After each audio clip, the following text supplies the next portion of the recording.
बिस्मिल्लाहिर्रहमानिर्रहीम।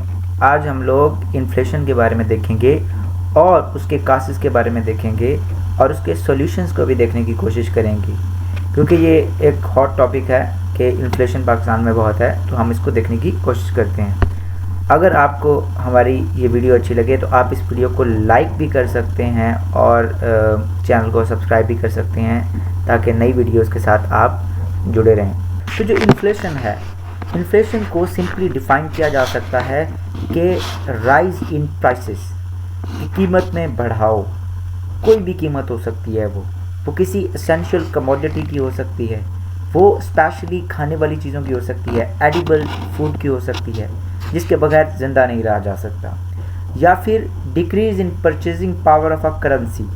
किसी भी करेंसी की जो परचेजिंग पावर होती है उसमें कमी को भी इन्फ्लेशन कहते हैं। फॉर एग्ज़ाम्पल, अगर पाकिस्तान में इस मंथ या इस साल 100 रुपये में 2 बर्तन आते हैं या 2 वीट के जो है वो केजी हमारे पास वीट आ जाती है, और अगर अगले साल 10% या 100% फॉर एग्ज़ाम्पल इन्फ्लेशन होता है, हम मिसाल लेते हैं 100% इन्फ्लेशन हो गया अगले साल, तो क्या होगा? तो फिर 100 में क्या होगा? हमें अगले साल 100 रुपये में 1 वीट का केजी मिलेगा। तो इसको कहते हैं कि जो परचेजिंग पावर ऑफ करेंसी है, जो पाकिस्तानी रुपी है, जो पाकिस्तानी करेंसी है, उसकी जो परचेजिंग पावर है, उससे कितनी चीज़ परचेज़ की जा सकती है, उसमें जो कमी होती है, इसको हम क्या कहते हैं? इसको हम सिंपली कहते हैं कि ये इन्फ्लेशन है। इन्फ्लेशन पाकिस्तान में इंडिया के मुकाबले में अभी डबल है। इंडिया के मुकाबले में पाकिस्तान में जो इन्फ्लेशन है वो क्या है? 2x है। यानी पाकिस्तान के अंदर जो इन्फ्लेशन है वो अप्रॉक्सीमेटली इस वक्त 10% है, ठीक है, और इंडिया में जो है वो कितना है? 5% है।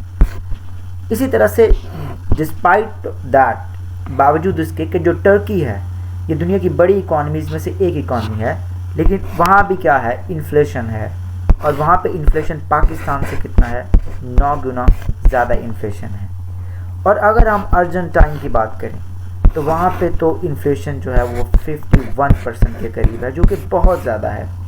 यानी आवाम की जो परचेजिंग पावर है उसमें कमी होती जा रही है, क्योंकि आप इस इन्फ्लेशन के लिहाज से जो वेजेस हैं उनको अब्रप्टली इंक्रीज़ नहीं कर सकते।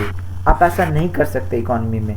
ना ही जो एम्प्लॉयर्स होते हैं, मतलब जो फैक्ट्री के लैंडलॉर्ड इंडस्ट्रियलिस्ट होते हैं, वो इतनी वेजेस को इंक्रीज़ करते हैं। तो उससे होता यह है कि जो आपकी पॉपुलेशन है, जो परसेंटेज पॉपुलेशन है जो गरीब होती है, जो पुअर होती है, या फिर वो अनएम्प्लॉयड होती है, वो क्या हो जाती है? वो कम होती जाती है, तो वो ज़्यादा हो जाती है। सॉरी, जो आपकी पुअर या अनएम्प्लॉयड पॉपुलेशन है वो इस इन्फ्लेशन की वजह से और स्टैग्नेंट वेजेस की वजह से उसका परसेंटेज क्या हो जाता है? उसका परसेंटेज हाई हो जाता है। आप देख रहे हैं ये हाई हो जाता है। तो इन्फ्लेशन क्या करता है? वो पुअरिटी और अनएम्प्लॉयमेंट को बढ़ाता है, पुअरिटी को बढ़ाता है basically. Inflation is caused in Pakistan because of debt servicing. पहला जो कॉज है जिसकी वजह से पाकिस्तान में डेट बहुत ज़्यादा इन्फ्लेशन होता है वो है डेट सर्विसिंग। अब ये डेट सर्विसिंग क्या चीज़ है? डेट सर्विसिंग का मतलब ये है, क्योंकि पाकिस्तान पे 283 बिलियन रुपीस का कर्जा है, 83 बिलियन डॉलर्स का कर्जा है, 283 बिलियन डॉलर्स का कर्जा है। तो इस वजह से क्या होता है कि पाकिस्तान को अपने बजट में से इस डेट के ऊपर जो सूद होता है वो देने के लिए क्या करना पड़ता है? पैसे देने पड़ते हैं। तो हम फिर अपने 7960 बिलियन रुपीज़ के जो हमारा बजट होता है उसमें से 30-40 बिलियन रुपीज़ क्या करते हैं? डेट सर्विसिंग करते हैं। फिर हमारे पास इतने पैसे नहीं होते कि हम इस इन्फ्लेशन को कंट्रोल कर सकें, गवर्नमेंट को क्या कर सकें? गवर्नमेंट लोगों को सब्सिडी दे सके जो एडिबल कमोडिटीज़ हैं। उसके साथ जो दूसरा रीज़न है वो है import of oil, sugar and wheat. हम अपनी जो नेसेसिटी एडिबल फूड आइटम्स हैं हम उनको इंपोर्ट करते हैं, और उनकी इंपोर्ट से क्या होता है, फिर हमारे डॉलर्स क्या जाते हैं, बाहर जाते हैं, और फिर इंटरनेशनल मार्केट में उन चीज़ों की जो प्राइस है वो अप और डाउन भी होती है। तो फिर इससे पाकिस्तान में क्या होता है, इन्फ्लेशन होता है।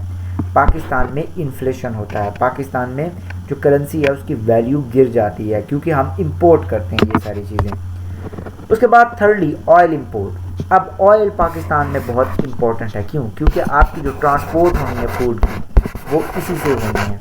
आपकी जो फैक्ट्रियों में प्रोसेसिंग होनी है एग्रीकल्चरल प्रोडक्ट्स की, वो भी क्या होनी है, वो भी इन्हीं चीज़ों से होनी है, वो भी ऑयल से होनी है। क्योंकि आपकी जो इलेक्ट्रिसिटी है प्राइमरीली वो भी ज़्यादातर किससे बन रही है, वो भी ऑयल से बन रही है, और ऑयल आप मिडिल ईस्ट से इंपोर्ट करते हैं डॉलर से।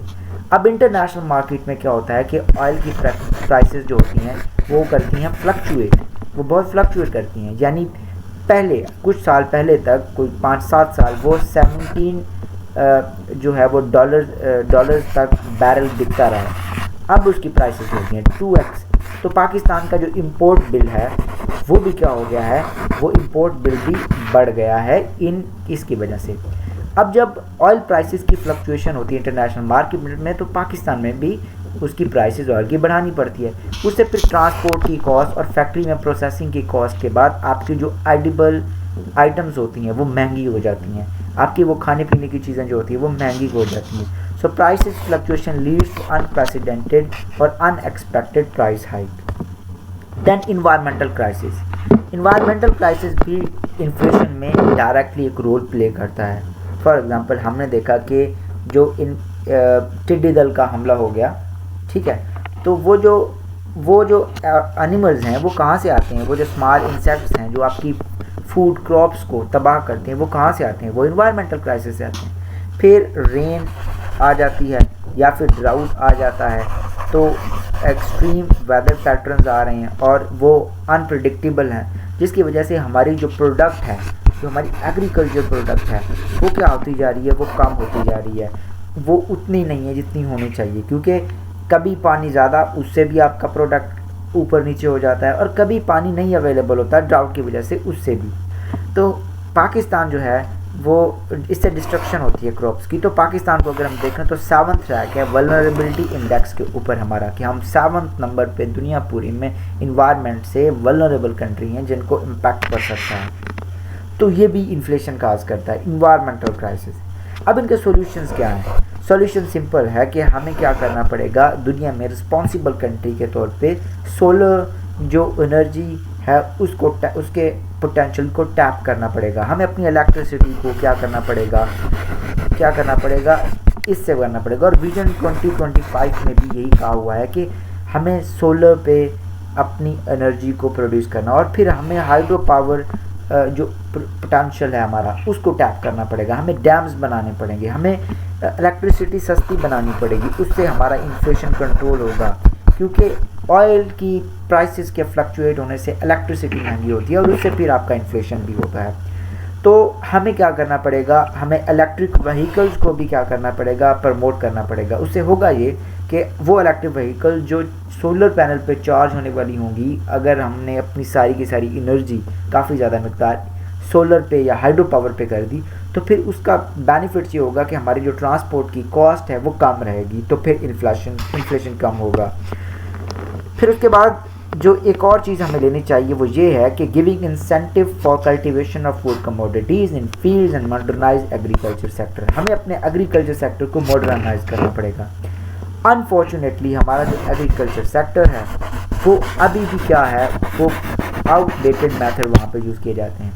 आजकल तो वर्टिकल एग्रीकल्चर आ गया, यानी आप जो है वो 300 गुना से भी ज़्यादा, 300x से भी ज़्यादा अमाउंट ऑफ जो प्रोडक्ट है वो 1 एकड़ से ले सकते हैं। जैसे आप ट्रेडिशनल मेथड से लेते हैं उसकी बजाय अगर आप यूज़ करें वर्टिकल फार्मिंग, ठीक है।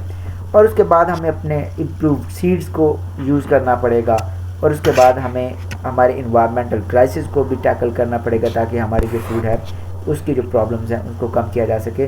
तो हमें क्या करना पड़ेगा, अपने एग्रीकल्चर सेक्टर को मॉडर्नाइज करना पड़ेगा अगर हम इस इन्फ्लेशन से को डील करना चाहते हैं। और उसके साथ साथ हमें क्या करना पड़ेगा, इंसेंटिव देने पड़ेंगे फार्मर को, वो फूड कमोडिटीज़ को क्या करें, वो कल्टीवेट करें जिनसे हमें इंपोर्ट ना करनी पड़े फूड कमोडिटीज़ की। और ये प्राइम मिनिस्टर ने भी कहा है कि हमें जो है वो एडिबल ऑयल को क्या करना पड़ेगा, हमें कास्ट करना चाहिए ताकि हमारा इंपोर्ट बिल कम हो और हमें करंट अकाउंट डेफिसिट का सामना भी ना हो।